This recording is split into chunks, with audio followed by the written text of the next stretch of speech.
I am ready. You are ready. Good to go. Good to go. Okay. So, welcome to Southern Perspective. This is episode 15. We've done 15 with Mayor Lachlan and McDonald so far, which is kind of cool, right? So Yeah. over the past little while. So, this is a debrief with context of South Glengarry's July 13th and 27th meetings, 2026 council meetings. So, today on Southern Perspective, we're going to sit down with Mayor McDonald to unpack these two meetings, and this includes the township's 2025 audited financial statements, continued investments in municipal infrastructure. As you say, what do you say? Roads, bridges, and Yeah. Roads, bridges, and buildings. roads, bridges, and buildings. Okay, new housing opportunities on is it Prevo Point Road. Yes. Yeah. Okay, and what else? Sort of the appointment of a new CAO. Yes. Okay, and how council is actually balancing you're being responsible in balancing your fiscal management and infrastructure renewal. So welcome, Lachlan. Well, thank you for having me. Okay, so we seems that you had a lot on your plate with these July meetings, right? Oh, yes. Yeah. They weren't the longest meetings, but they had a lot of meat on them. I from what I've actually sort of come up with here, I could sort of I definitely saw that there was meat, as you say. Yes. So your 2025 financial audits, so they seem to they're clean audits and they're strong reserves. That's what it seems to give. So you receive your 2025 audited financial statements, sort of earning clean audit, opinions while reporting revenues above budget. Yes. So in reserves growing to more than excuse me, more than $14 million. So staff also explains the difference between the accounting surplus and the township's actual operating surplus after capital adjustments. So many residents hear the word surplus, right? Yes. Especially when they're being taxed and whatnot. So without realizing that municipal accounting works a little differently. So can you explain the difference between an accounting surplus and the operating surplus available to council? Yes. So I'll try and do it quickly because I don't want to get too lost in it. Accounting surplus would be you invest in your assets and then they depreciate. So roads, say you invest $2 million in your roads and you have 100 million of your old roads and they depreciate by $1 million, it would show $1 million surplus. That we don't see. It's just that we've invested more into it than we've seen it depreciate. The actual surplus is it's 503 or 506,000 this year, and that's what people would feel like. That's the actual number that means something, because those $1 million numbers, they're on a piece of paper and they don't really mean anything, to be quite honest. Okay, so infrastructure investment, more than $7 million has been invested during 2025, primarily in water, wastewater, and transportation assets. So where you get what you said, roads, bridges, and Buildings. roads, bridges, and buildings. So where, and of all these investments, you've discussed the water tower, but what are those? What are those investments been Yes. that people can actually sort of see what that $7 million ballpark went Yes. to? Well, aside from, as you know, the big thing is the water tower. We're upgrade. Oh, actually, that's this year. Last year we did a lot of roads, so it would have been resurfacing. Typically, I mean, I guess we're driving, but that's where people see them. They see our investments on the roads. It'd be maintaining our gravel surfaces, repaving our surfaces that they come to. We have a lot of people call it tar and chip, but it's a single surface treatment or double surface treatment. We put a lot of money into those things, and then constant maintenance on buildings. Yeah, and there was a few bridges as well too, right? Oh yeah, sorry, yeah, and then the bridges to get you over that. Yes, we're always doing bridges. We probably could do $1.2 million of bridge work every year to be sustainable. We're not there yet, but we constantly put money into those. I forget which ones were last year offhand, but I think there was one near Glen Nevis, I do believe. Yes, yep, north of Glen Nevis. There's on the Third Line Road. Yeah. Just north of the village. So we did that one. We did it with the counties, and we'd save some money doing a better job. So we continue to look for those. But that's not the question. We basically drive where the community would see it as they're driving over it, and they're driving over rivers on it too. That's a lot of our investment. Yeah, and you said the tower is was in the 2026 budget, or is that? I think it's 2025 and 26. It's kind of come into both of them because we had to do some pre-engineering, etc., and there would have been upfront costs, and then a lot of it was done this year. But it's been it's probably gonna be 2027 as well. It's going to span a few budgets to to get the infrastructure there, to build it, and then to run the pipes. So Okay. yeah, Is it functional now, or is it? it is not functional now. No, it's not so far. It's a symbol of South Glengarry for now. Yeah. What's the ETA ballpark on that? I would hope by 2027 we would have it operational. Yeah. Okay, all right. So the Green Valley Community Center roof replacement, you ordered a contract for the Green Valley Community Center roof replacement as part of ongoing facility renewal program, right? Roads, bridges, and buildings. Yes. Yeah. Okay, so why was this identified as a priority this year? And is this community center a venue that's being used by the community? Yes. So the staff report said very well used. So that's great. It's just behind the retirement home in Green Valley. And the reason we did it is because it came due. There's probably some well, we don't let a roof fail, right? Because if you let a roof Yeah. fail, your building fail. So before that, we did it. It came on budget. So it was a very simple staff report to do. We talked about it in the budget period time. This would be done if it needs to be done. Got it done. So thank you to staff for getting it done. Yeah. I think I said that. Okay, all right. So you also talked about your municipal fleet renewal. You participated in a joint tender to purchase a new Town truck, so approving new municipal real estate service provider. So how does council determine the right time to to replace municipal equipment? Now, obviously, there's whenever I suppose whenever the cost of repairs outweigh the cost of purchasing, but is that something that you Yes, that's our infrastructure actively does that. So I think this particular one we put it to pre-purchase for the 2027 budget, and that way we can get on the tender with the counties. And we've seen great results buying more trucks with them. So the counties offer this program where they can buy, and it's a tandem this one. So we can buy one North Glengarry. We can all jump on this tender, and sometimes we get better prices because if you buy 4 trucks as one group, and then we can fit them for how we want to. But on the maintenance side, we do keep an eye on the age is the indicator. So we say 15 years to replace. At about year 13, we're seeing if it's lemon or not. If we can push it further, that's better for tax dollars, right? Because we're trying to save for a program, but you don't want to throw out a good truck just because a date has come. So we're cognizant on that. not because you have a joint tender or whatever. Exactly, yeah. So we keep a good eye on our equipment to make sure we're using it for a good long life. And then when that time comes, we need to switch or replace it, we go with the counties. I think you mentioned realty services in your conversation. Yeah, real estate service provider as well too. Yeah, so that was formerly Lyle Warden was our realtor. Okay. He has entered into the election as councillor, so he removed himself. So we re-tendered that. Yeah. Okay, all right.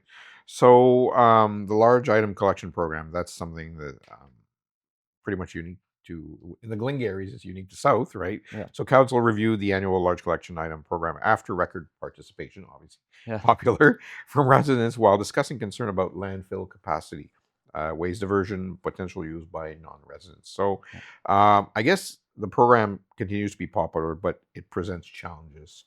So what improvement is council considering for this program? So we're actually going to have a committee of the whole August 20th, so next Thursday. I believe we're having it at the Glen Walter Fire Hall as our where we have our meetings is obviously under construction at times with the big work at Charland Arena, and we're going to talk all about that. I have not read that staff report, but the big concerns, as you said, is we have some. You should see the pictures. If you look at I recommend anybody who's interested in this topic look at our agenda and read the staff report. There are some pictures where you kind of say that's a lot of garbage, and we think that some people are bringing it in from outside. So like say I had a property and hey, you want to get rid of your stuff, just bring it to my house, they'll pick it up.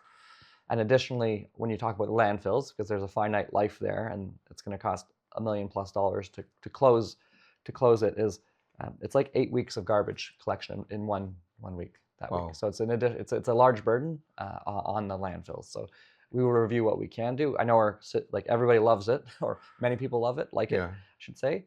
But we are fairly unique, I think, not only in Glengarry, but in SDNG, that we may be one of the few municipalities that provide this large garbage pickup day or week, I guess. Yeah. So there is seemingly some abuse right now, but how you're going to be looking at maybe how to curb this abuse, or how to what needs to be revisited for that program itself, right? Yeah, we'll review garbage collection as a whole. I mean, it's not popular to talk about. I think most people are accustomed to, their black bags at the curb. They don't want clear bags. We went through that Yeah. last year, and Yeah. privacy concerns, etc. But the reality is, like, good waste management might take some individual sacrifices, and they won't be big ones, but we want to make the best decision for the most And amount of how people. is the local capacity, the landfill capacity at the moment? Is it? Yeah, offhand, I'd say 7 to 11 years probably. Yeah. We have two waste management facilities, or formerly described as dumps, Yeah. and yeah, so But this, as you said, if it's sort of 8 weeks in one, that's sort of it's sort of 2 months of garbage in one day. yeah, exactly. That's So yeah, it's mammoth. yeah. Yeah, it's like having a 14-month year every year. Yeah. So we if we can remove that or do it differently, Yeah. we'll look into that. Okay. All right. So you're supporting community organizations. You support, you approve sponsorship for MSO's Interlude 2026 Yes. funding event, and you also approved a contribution to the Toy Mountain campaign. So how does council decide which community organizations receive financial support in this Yeah. case? Well, we do have a fairly simple to use but standard form, and it says, community benefit, like, activities. So we try to support our local groups, to the tune of 1,500 to 2,500 has been the recent kind of Mm-hmm. amount. And if it benefits, like, our citizenry, if it adds to our community, and if it matches our strategic priorities, then we try to support it. We're pretty generous with it. We've even supported the Maxwell Manor to the tune of, I think it was, oh gosh, I don't want to misspeak, at least $50,000. It could be more, but it was a big, maybe it was 60. Okay, not to get lost in numbers, but we've supported some big things because we know that Glengarry as a whole is important, and Maison Interlude is important because it is a shelter for people when they need it, so, like, Okay. particularly women and their families. Yeah. Okay. Number 7 on my docket. Yes. Okay. Heritage preservation, Curry House. Yes. Okay. So council considered a request to remove the heritage I think we did talk about this a Yeah. little earlier on, designation from Curry House, but instead you choose to amend the designation per se, so it applies only to the exterior of the building. So why did you choose that compromise as opposed to remove the designation entirely? Okay. In listening to council, because I didn't have to speak too much on this one, it'd be that we should not lightly remove heritage designations. Like, they were taken for a reason. The house was purchased with that designation, and we want to make it so that the homeowner can do what they want with the inside of the home, but they keep the facade nice and heritage presented. It's a beautiful house if you ever Yeah, go yeah, I down. know. And I've seen that. the reason this came is because, and I can't quantify it, but the insurance has been a problem. It's very hard to insure a heritage designated house. Especially on for what's being done on the inside, or I've heard back that even with the change, it's still hard. And I think yeah. this person's trying to sell their home, and they're finding buyers are struggling to be able to get insurance that is reasonable to make the purchase. So Does the insurance take in consideration the designation per se, or they do, yes. Since it's yes, they do. From, again, anecdotally, I haven't researched it myself, but I've had a buyer and the seller approach us, and now, even after this, with thoughts to, can we just remove it completely, because the insurance is too high for any prospective buyer. okay, Yeah. all right. So this approach sort of obviously provides better balance between heritage preservation and sort of property owner concerns. Um, is there any more sort of designation? Has there been any more designation issues come to council? Like, for example, just recently, I know that there's a project in South Glengarry, I believe. Yeah, South Lancaster specifically. South Lancaster, sorry. Yeah, no, that's fine. I Yeah. was just for the audience. So I haven't seen any of those ones come forward. There were 6 or 7 buildings that I think the community will bring forward, I hope, because Yeah. we all enjoy heritage, and at the same time, we do want homeowner the ability to own your home and treat it respectfully, but how you wish. So I'm hoping But who brings is it the the homeowner the could. homeowner can bring, but it's not sort of a committee that brings it on on uh, I on suppose behalf. you can do it both ways, but we typically let the homeowner come to us, and then we pay for the whole designation and the process on the township side. Okay. Yep. All right. So leadership transition, you have a new CAO. Yes. So following some public consultation, council supported a voluntary, no, that's a new CEO. Let me just see. So I think you have a new CEO. So Aidan Burgess is Yes. now your new CEO and in your township. So what was Aidan's qualification, and why is Aidan the right choice to be the township's administration person? She's Glengarian, right? Yes, I believe Dalkeith or Dunvegan. I don't want Yeah. to name the wrong Dun, but North Glengarry. Ooh, North. Okay. And Well, at least she brings a Glengarry also, perspective. so far she's been wonderful. She presented well in interviews. She studied legal or law. She moved somewhat into finance in the federal government. She worked with Indigenous relations and affairs at times. So like she has a nice, like we border not just with North Glengarry. We have Akwesasne to the south, which is wonderful. We also have like legal. It's having that mind. We have a lot of legal files going on, as you know. Well, but may or not know, townships Yeah. sometimes ruffle feathers, rightly or wrongly. Or you also border with Quebec as well too. And we do border with Quebec, yeah. On St. Telesphore and Rivière Baudet.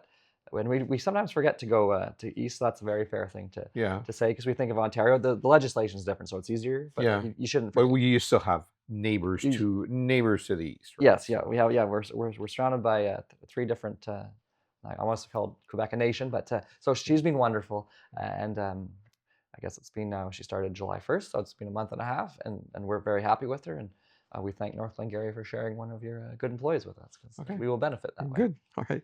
So you approved some temporary tent permits. Yes. So you council approved a new policy waiving temporary tent permit fees for community organization and nonprofit events. What prompted council to remove those fees, and what is hoped to be accomplished here? Yeah, I'll be fully transparent. I think it was 2017. We had a very good community member have a wedding, and we permitted their tent, and it caused a lot of grief, because this was just like it was a good family, and we hadn't forgotten how that felt. And I asked Martin to move a motion to review this. So we reviewed it, some of it in closed session because you can identify names. But what we came out with was we don't really care to charge for temporary temp permits. It seemed we had 4 in 1 year. I'm sure at least 40 go up, so most people aren't getting them anyway. Okay. We looked into, can we not permit them, like legislatively, but legal kind of suggested that Ontario is telling you to do this, so you shouldn't be in opposite forces of Ontario. The permit is for, I guess, for security reason and for. Yeah, because I'm sure one out of the billions of tents that got put up blew down and hit somebody, and somebody sued somebody, and the township was held responsible. So that level of liability falls on us, and we just want to make it as easy for community groups. Like I think Glen Nevis Social is one that comes to mind, or like the Williamstown Fair. They're putting on an event for our community, and great events, so why make them pay for it? The paperwork isn't too onerous if you know what you're doing, and our staff's fairly helpful. So we wanted to really remove it, but we weren't allowed. But this is for community organization and nonprofit. This is not for personal, right? Correct. Yeah, and I do think, I mean, I'm fairly certain. However, if that's the case, I mean, four people got them last year, and I'm sure there's been more weddings. So yeah, it's kind of, yeah, if we see it, we have to do something about it. And because, yeah, I've seen more tents than 4 last year just driving around. So yeah, so I know a lot of people aren't getting them. Yeah, I'm kind of going on a ramble to say we were trying to make it easier for our community groups. For community groups to comply with with the legislation. Yeah, just fill out the form work. The rest is free. Yeah. Okay. Which is So governments, you had a closed meeting in investigator. So council appointed the Ontario Ombudsman as the township's closed meeting investigator, replacing the previous provider. So can you explain what a closed meeting investigator does, and how does people how do the public see these reports or have access to the said investigator? Okay, so we changed because the previous provider no longer provides that service. It was AMO, which is Association of Municipalities Ontario. They have LAS, Local Authority Solutions, that provided it. But because there's so many other things, they said that's not a business line we're doing, so we had to change. Closed meetings are very prescribed. I hate to put a perfect number to it, but there's 4 to 6 reasons you can go into closed session. Okay. And if you go into it without those reasons, that's why citizens could say, hey, should be public, this conversation. I'd like it reviewed, and that's what that's for. It's to hold us accountable for not going into closed just because we want to, and because we need to. So that is kind of the process. We haven't had a closed session question because we do go in it for the proper reasons, Yeah. and we clearly write that. And there's been nothing in our 4 years, or I don't know if even in the last 8 to 12 years that have been questioned, because like at South Glengarry we do it right, but it's in case if you had a file and you thought we were talking about it inappropriately without cameras, Okay. then you could hire this person. They could review it to make sure that we're following the process. Okay. So basically so that you're following the process to go into closed session. Yeah. And if the process hasn't been followed per se, then they could actually review what actually went on in the meeting itself. Yes, yeah, because you don't want council. You want council to do as much as they can in front of people. Transparent wise. Exactly. Yeah, but there's some things that need to be, for Yeah, if we're negotiating confidentiality purposes or whatnot. Negotiating a property is a perfect one. Imagine us negotiating a property in public, and then the person who we're selling it to or buying it from, here's everything. Yeah. Like, we're willing to go up to 200, but please start at 120. Yeah. Like, they don't need to hear that. And the price is 200 then, and then everybody pays more. So yeah, it's maybe a cheeky example, but that's why we go in. See, that's a good example. Good. Okay. So there was a fire protection grant. Council received an update on the province's 2027 fire protection grant, and it's going to fund some equipment to improve firefighter safety and prepare for emergency risks, such as the lithium-ion battery fires. That's a new reality. Yes, it is. Or potential reality, anyways. So, how much of a grant would South Glengarry be getting for the 2027 year? Ballpark. And what does this grant do? Can you? I think it was $50,000 to $100,000. Okay. It's going to buy we have, I guess, for better words, a washer and a dryer for our equipment, our bunker gear. Okay. But our SCBA, self-contained breathing apparatuses, and the masks, yeah, they're not washed in the same way. So we're buying one of those for Lancaster Station, so all the stations can go and wash it. Again, it's trying to remove carcinogens from fires, keep our firefighters safe. And then additionally, that lithium ion is, I don't know if it's a tool or some training. It was a small portion of that amount.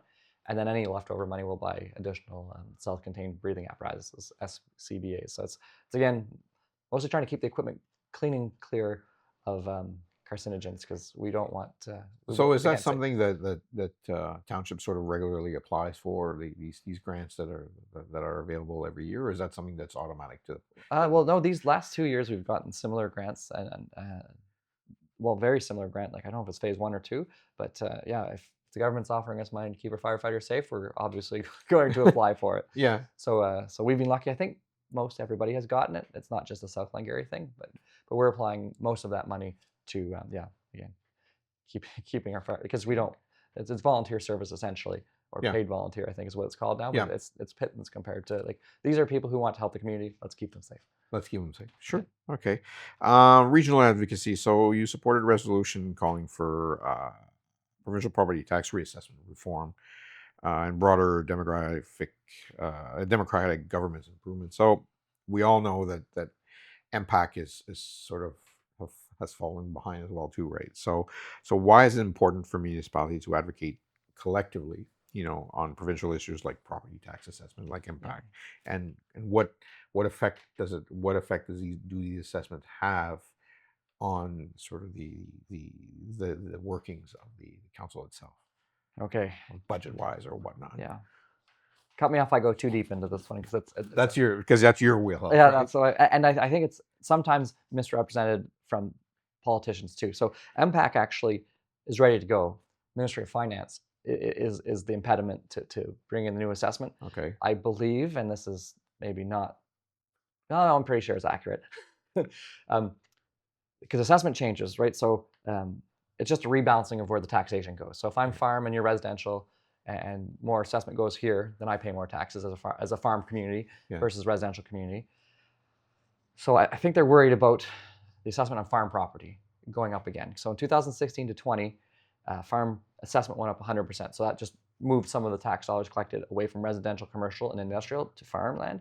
And it's based on real values. And the real values, as you know, have not slowed down. In particular, 2020 to 2024, I think they're worried of farm assessment going up again a significant Okay. amount. So it would move more that way. And I think the provincial government's sensitive to the farm vote as the rural vote, because it would move taxes, I think, from residential But the to. taxes wouldn't be reflected 100% on what impact is at the moment. I mean, it's not because it's reassessed that It just moves the balance of it. Like, so right now, so if I may, sorry, Yeah, absolutely. at the county level, if you look at county dollars or total dollars, $23 million that South Glengarry collects is from residential, and 3 million is from farm. Okay. So impact might change out to like 22 and a half and 3.5 million. Okay. So that's what the reassessment does, and they're a little, I think, worried about that. The hard thing for impact side is now they go back to 2016. Yes. So they you buy property at 2026, they have to go back to $2016, which is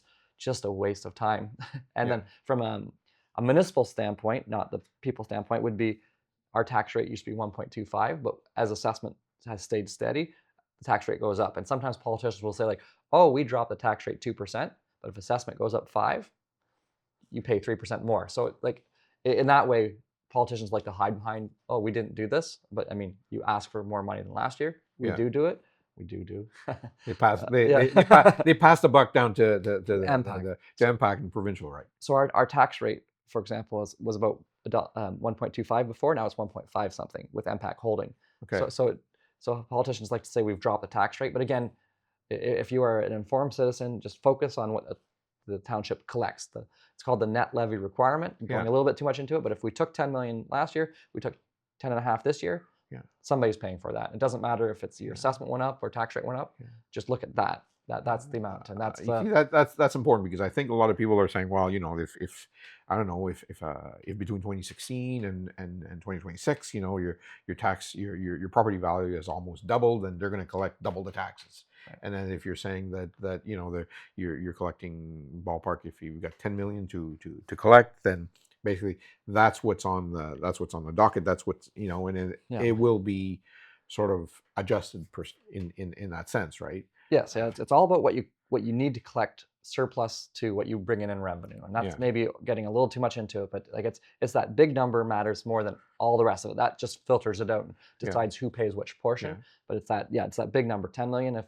If it's 10 million again, great. There's probably more people. You're paying less. Yeah. But like I said, I think there's a lot of fear mongering of saying that basically if I pay 2% or 3% on X value from 2016, and I pay that on a value of 2026, my taxes are just going to just phenomenally go up, and that's not the case at all. Not Yeah, the yeah, case. very good to bring that in, right? It would just be a rebalancing of where the money's, and that might change some people's, but on the balance, if we needed, say again, a 10 million amount, and we needed 10 million next year, we didn't raise what our requirement. Doesn't happen really, and the assessment changes. It doesn't change that much because we're still collecting. It's that big amount that we ask for is what people should focus on. So, just out of curiosity, what's the South Glengarry tax budget coming in? Just approximately $11 million. Okay, is what we collect. That's what you manage. That's what you manage for. Oh, sorry, 11 million in tax dollars. In tax probably, we have 9 million, so like 23 million in all expenses. And then when you bring in the county portion, we're collecting about, well, let's say, I don't want to be wrong, say 25 to 50 million. Okay, but you manage about 10 to 11 million dollars. That's what the council. That's what North Glengarry Township manages. 10 million of taxpayer dollars, and then an additional, like we get $1 million of a million or two of grants, and then we have fees and revenues that come in. So it's more than that, say 15 to 20 million. Okay. Yeah. Okay. All right. So let's. Okay. So big picture reflection. We are down to our question 12. Yes. Question 13. Sorry. So looking back at these 2 July meetings, the theme seems like you're investing today to plan for tomorrow. Roads, bridges, and buildings. Yes. Again, that comes back at. So, do you think that it would seem that that council is sort of trying to plan responsibly for the upcoming years that are actually sort of with just maybe, as we mentioned at the very beginning, a small surplus, and you're managing your budgets reasonably well. So you think that it's a fair reflections that you're investing today to plan for tomorrow? Is that a fair assessment? That I think that's very fair. I think you're not sort of playing catch up at it's more saying Yes, there's an infrastructure deficit across all municipalities, Yeah. but it's not like our infrastructure is maintained, and we're constantly investing in it. So we're trying to shrink that gap. But that's, if every year you're falling behind $100,000, eventually it's a big number. And if you look at most municipalities, you'll see that they don't invest enough in their bridges and their roads and their Things buildings. need to be fixed, fine. Yes. But you're also looking ahead to, like, for example, the water tower. Or Oh yes, yeah, the water tower. What a great beacon to say we're open for business, right? Yeah. We put a lot of money into that. Where we want we have negotiations with Cornwall to run water and wastewater to us. Like that's ongoing.